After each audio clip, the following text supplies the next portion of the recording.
برطانوی قوم دنیا کی ذہین ترین قوموں میں سے ایک ہے۔ انگریز اپنی مکاری اور سازشوں کے ذریعے ڈیوائیڈ اینڈ رول یعنی اتحاد کو توڑ کر کیسے حکومت کریں اس کے اندر کمال مہارت رکھتے ہیں، جس کی مثال ان مٹھی بھر انگریزوں کی ہے جنہوں نے برِ صغیر کے اندر دیگر حکمرانوں، بادشاہوں اور راجاؤں کو شکست دے کر برطانیہ کی حکومت قائم کی، یہاں پر 100 سال سے بھی زیادہ عرصے تک حکمرانی کی۔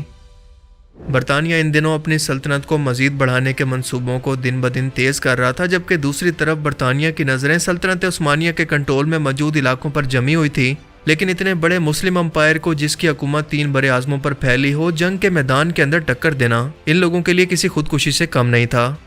جب بھی دنیا میں مسلمانوں پر ظلم و ستم ہوتا تو سلطنت عثمانیہ کی حکومت اس کا منہ توڑ جواب دیتی، لہٰذا امریکہ، برطانیہ، یورپین، نصرانی اور یہودیوں کو اگر سب سے زیادہ کسی حکومت کا خوف تھا تو وہ تھی خلافت عثمانیہ۔ امریکہ، یورپ اور برطانیہ کو معلوم تھا کہ جب تک خلافت عثمانیہ قائم ہے ہم مسلمانوں کا کچھ نہیں بگاڑ سکتے۔ 600 سال گزرنے کے بعد عظیم سلطنت عثمانیہ نااہل بادشاہوں کی غلط طرز حکمرانی اور نااہلی کی بھینٹ چڑھتی دکھائی دے رہی تھی۔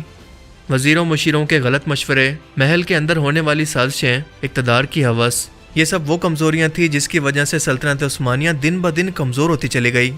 اس کے برعکس برطانیہ سائنس اور ٹیکنالوجی پر بھرپور توجہ دے کر اس کے اندر سرمایہ کاری کر رہا تھا۔ اس نے اپنی فوج کو جدید ترین بحری جنگی جہازوں اور اسلحے سے لیس کرنا شروع کر دیا تھا، جبکہ ترک اپنی خانہ جنگیوں کے اندر مصروف ہو کر جدید اسلحہ سازی اور دیگر سائنسی ایجادات کے اندر برطانیہ سے بہت پیچھے رہ گئے۔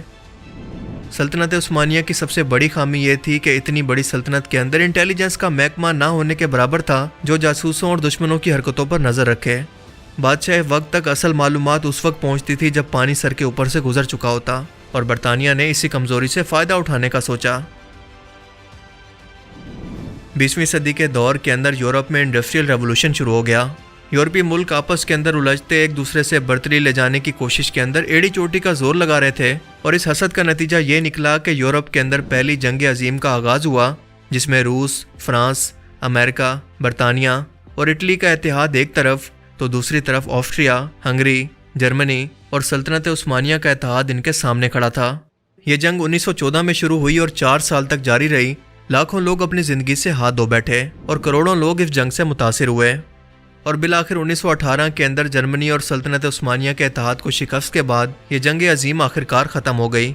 کیونکہ سلطنت عثمانیہ کو اندر سے بغاوت کروا کر توڑنے کا کام بظاہر معصوم نظر آنے والے ایک انگریز برطانوی افسر نے کر دکھایا جس کا نام تھا لارنس آف اریبیا۔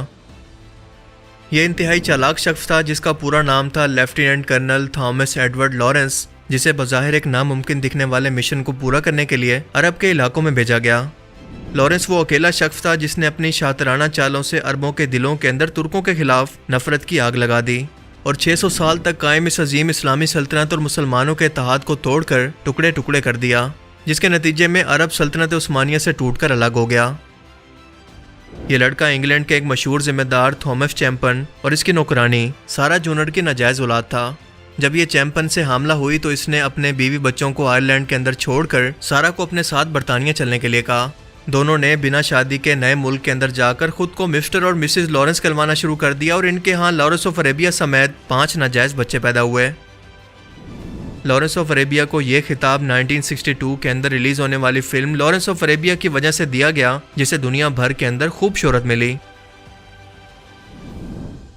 پہلی جنگ عظیم کی شروعات کے بعد جب ترک مجاہدوں نے انگریز حملہ آوروں کو 1915 کے اندر ناک کو چنے چبوائے تو مارچ 1916 کو دریائے دجلہ کے کنارے ترک کرنل خلیل پاشا نے برطانیہ کی 10,000 کی فوج کو عبرتناک شکست دی، تو انگریزوں کو یہ احساس ہونا شروع ہو گیا کہ وہ مسلمانوں کا میدان جنگ کے اندر مقابلہ نہیں کر سکتے، لہٰذا اب یہ ڈیوائیڈ اینڈ رول یعنی پھوٹ ڈال کر تقسیم کرو اور قبضہ کرو کی پالیسی کی طرف چل نکلے، جس کے اندر یہ کافی ماہر تھے۔ لہٰذا اس مقصد کے لیے لارنس کو چنا گیا، جو کہ بہت اچھا عربی لباس پہنتا تھا اور عربی زبان کے اندر بھی کافی ماہر تھا۔ 4 سال لگا کر اس نے عربی زبان اور اسلامی تعلیمات کو سیکھا، اور سپتمبر 1911 کے اندر اس نے بصرہ کے ہوٹل میں جاسوسی کا پورا نیٹ ورک قائم کیا اور 2 عرب نوجوانوں کو بھی اپنے ساتھ شامل کر لیا۔ ایک جاسوس لڑکی بھی اس کے ساتھ تھی جس نے اس کی بہت مدد کی، جس کا نام تھا گریٹ روٹ بیل، جو برطانیہ کے سب سے مشہور یہودی افسر سر لاؤتھین بیل کی بیٹی اور مشہور لبرل سائنسدان ہگ بیل کی پوتی تھی۔ اس نے عربی نوجوانوں کو اپنے حسن کے جال میں پھنسا کر ترکوں کی برائیاں کر کے ان کے خلاف اکسانا شروع کر دیا، اور انگریزوں نے لارنس کو ہدایت کی کہ وہ برلن سے بغداد جانے والی ریلوے لائن سے متعلق اطلاعات لندن پہنچائے اور ایسے افراد کا انتخاب کرے جو کہ ضمیر فروش ہونے کے ساتھ ساتھ بااثر بھی ہوں۔ ان دنوں عراقی ریلوے لائن دریائے فرات تک پہنچ چکی تھی اور دریا پر پل باندھا جا رہا تھا۔ اس پل کے قریب لارنس نے آثار قدیمہ کے نگران کا روپ دھار کر کھدائی شروع کر دی، اور آثار قدیمہ کی کھدائی تو صرف ایک بہانہ تھا، اور یہاں سے ہر روز خبریں لکھ کر وہ لندن روانہ کیا کرتا۔ اپنا مقصد حاصل کرنے کے لیے اس نے مزید غداروں اور ضمیر فروشوں کی تلاش شروع کر دی، اور کافی کوشش کے بعد اس نے ترک پارلیمنٹ کے رکن سلیمان فائزی کا انتخاب کیا اور اچھی خاصی رقم دے کر اس کو اپنا ساتھ دینے کی آفر کی۔